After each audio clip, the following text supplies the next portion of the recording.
ஓம் சாய்ராம். சத்குருவாணி 89. ஒவ்வொரு நாளும் சூரியன் உதயமாகிறான். ஒவ்வொரு நாளும் இரவும் வருகிறது. வருடம் வருடமாய் நாட்கள் உருண்டோடுகின்றன. பாதி ஆயுட்காலம் உறக்கத்தில் கழிந்து போகிறது.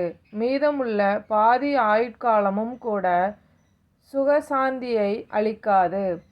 இளவயது விளையாட்டில் கழிகிறது.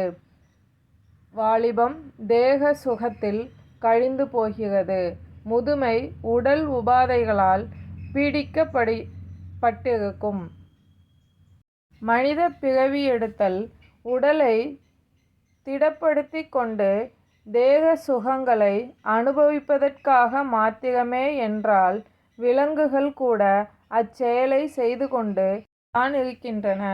பசி, உறக்கம், பயம், காமம் போன்ற இந்த 4 காரியங்களுக்கே ஆயுள் முடிந்துவிட்டால் மற்ற ஜீவர்களுக்கும் மனிதர்களுக்கும் பேதம் என்ன இருக்க முடியும்? மானுடர்களுக்கு விதிக்கப்பட்ட உயர்ந்த செயல் ஒன்று இருக்கிறது.